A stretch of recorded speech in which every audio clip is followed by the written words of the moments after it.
Okay, it seems that I have found the issue. This CX5 2.2 Skyactiv diesel Mazda came for warranty work, which I'll explain what it will be. But other than that, I'm going the usual stuff. So doing the carbon cleaning on this one. I already have removed the air filter housing or the air box and letting the coolant to drain.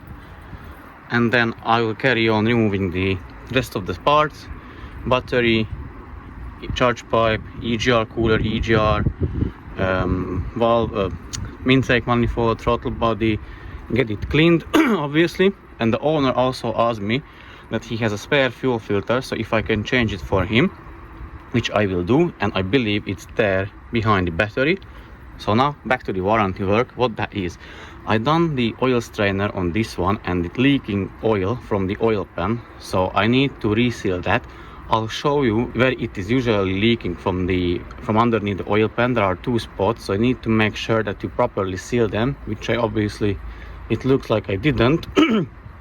So I'm going to do that, rectify that issue, remove the oil pan, drain the oil obviously first, fill back with new oil, and show you how I remove the old seal, how to seal it, and how I clean the surfaces, and then the tightening torque and the tightening order of the oil pan bolts for this car.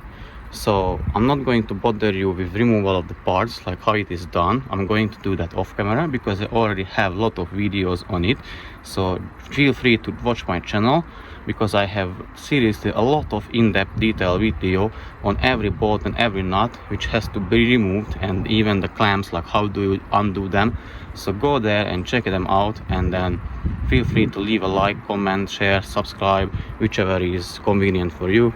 So I'll be back with revealing how it looks like after, I don't know what's the mileage, I'll check the mileage, so I reveal how it looks like after that mileage. So let's see how the intake ports look like after I remove the intake manifold.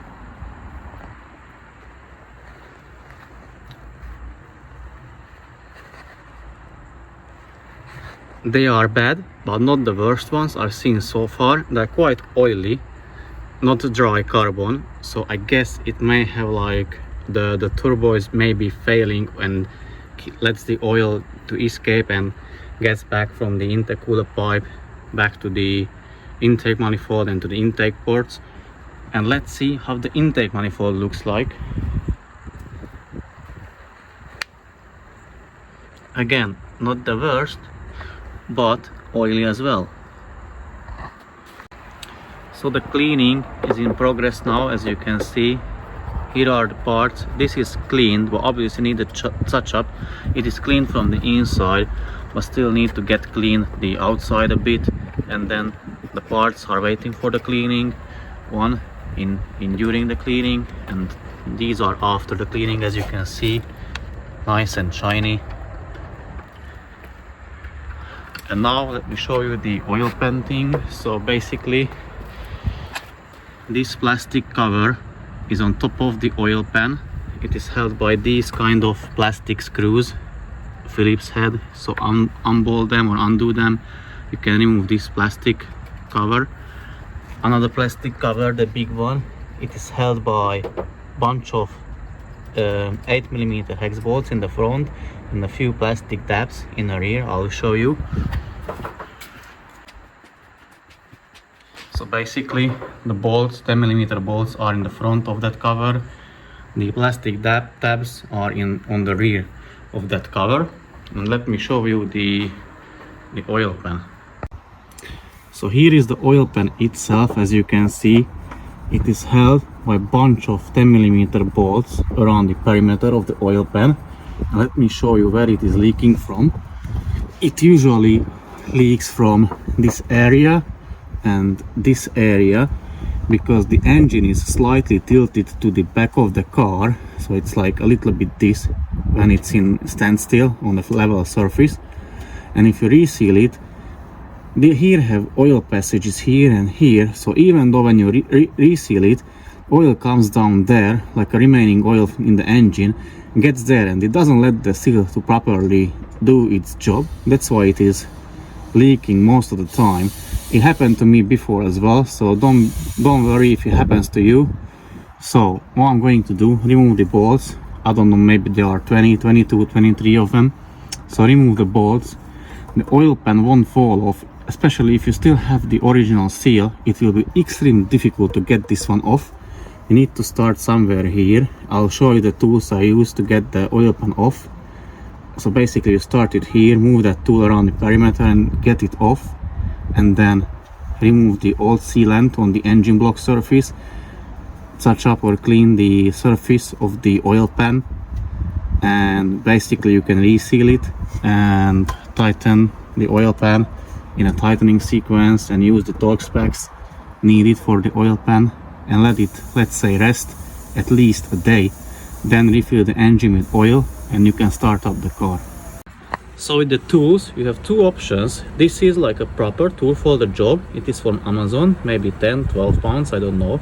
So basically you hit it or put it this side, this flat side, between the engine block and the oil pan like this.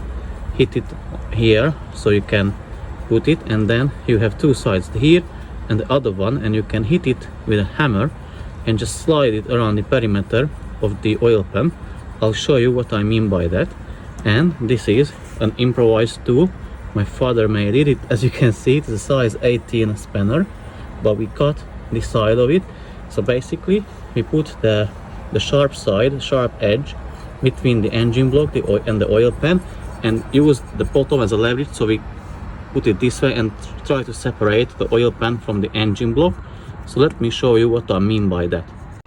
Okay, so we are underneath, and in our case I'm going to use the improvised method, but I'll show you the proper one. So basically this is the tool. You wedge it in here, hit the end so it goes all the way in as it can, and then you can start hitting on either side, one or the other one, and just move it around the perimeter of the engine block and try to separate the oil pan from the engine block. But I'm going to use this method, like wedge this end of the spanner, the cut spanner there, and just wedge it off. This is, it seems, or it is working a lot better for us or for me than the proper tool, because really it is really stuck. If it's the original oils, the seal on the oil pan, it is really stuck to the engine block.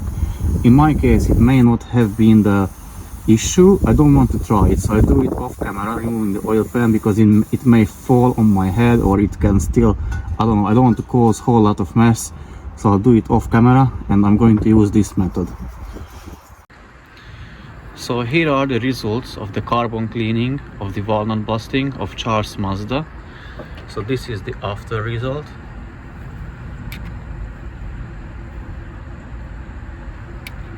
As you can see, day and night difference. And I'm still waiting for the rest of the parts to get cleaned. So once they are, I'll report back and show you how they look like after the cleaning as well. Okay, the parts are cleaned now as much as we could them.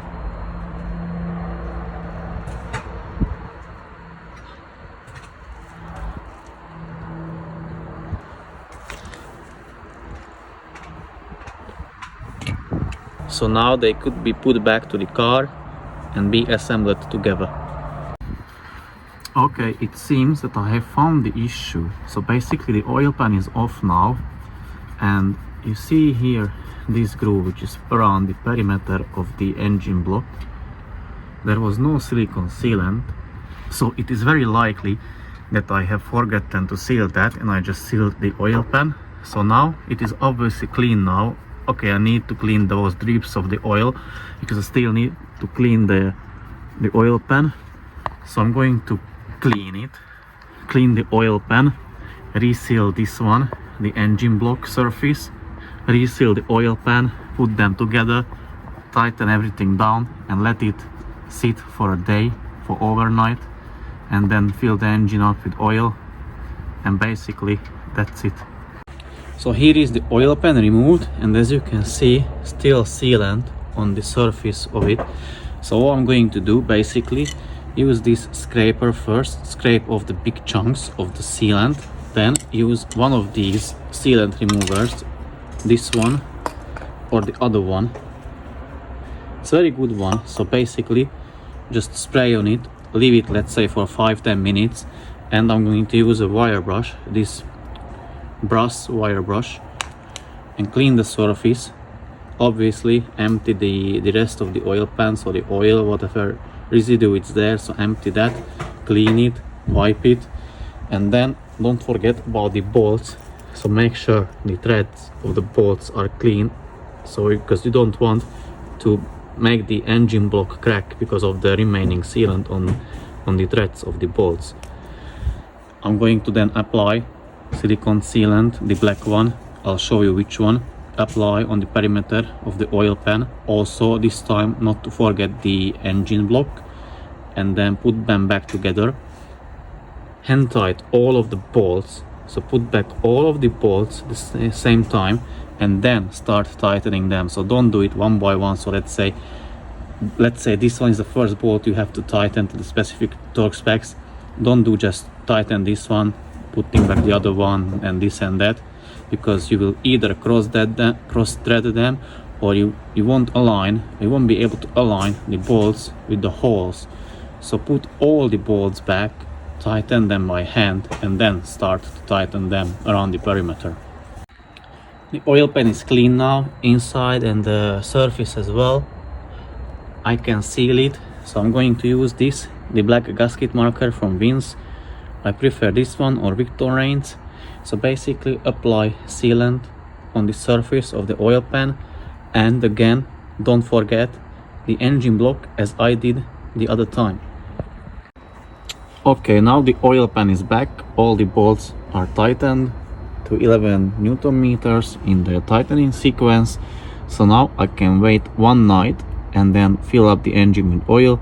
In the meantime I can assemble the things, the intake manifold and the EGR parts back together, and then finally I can start up the car and check for leaks and if everything is working properly, and then I can hand the car back to the owner.